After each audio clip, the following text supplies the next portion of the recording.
Seumpama biji sesama. Shalom, selamat pagi saudara yang Tuhan. Kembali kita dalam renungan pagi, dan pagi ini kita akan sedang membahas satu tema, mengaktifkan hadirat Tuhan di dalam hidup kita. Saudaraku yang kasih Tuhan, kemarin kita melihat bahwa kalau kita mengaktifkan hadirat Tuhan akan membawa hidup kita di dalam kehausan, membawa hidup kita di dalam penyembahan kepada Tuhan. Dan kita akan melihat orang yang mengaktifkan hadirat Tuhan di dalam hidup kita tidak akan pernah jatuh dalam kesombongan. Walaupun Tuhan ada bersama dengan kita, bukan untuk kita menjadi sombong, tapi orang yang dekat dengan Tuhan, mengaktifkan hadirat Tuhan, membuat kita ini bisa rendah hati. Kita akan lihat firman Tuhan dalam Mazmur 34 ayat yang ke-18. Tuhan itu dekat kepada orang-orang yang patah hati, dan Ia menyelamatkan orang-orang yang remuk jiwanya. Jadi saudara kasih Tuhan, Tuhan akan dekat. Tuhan akan memanifestasikan dirinya di dalam hidup saudara dan saya kalau kita ini rendah hati. Kalau kita ini tidak sombong, maka Tuhan itu dekat dengan hidup kita.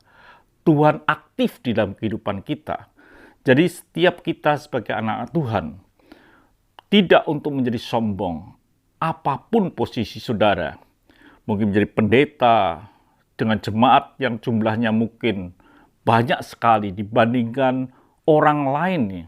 Pendeta yang lain yang mungkin hanya 2-3 orang dia mengembalakan.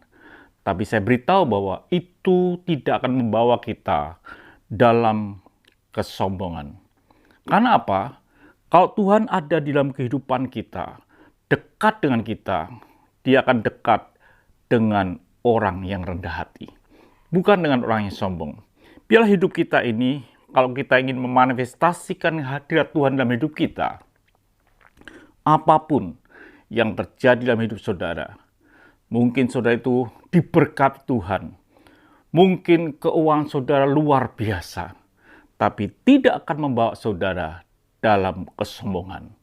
Ketika saudara sombong, maka Tuhan itu akan menjauh dari kehidupan kita. Dia tidak bisa aktif hadiratnya dalam hidup saudara dan saya.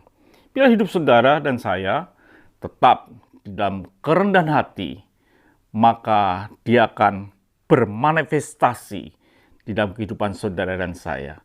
Firman Tuhan katakan, Tuhan itu dekat kepada orang-orang yang patah hati, dan Ia menyelamatkan orang-orang yang remuk jiwanya.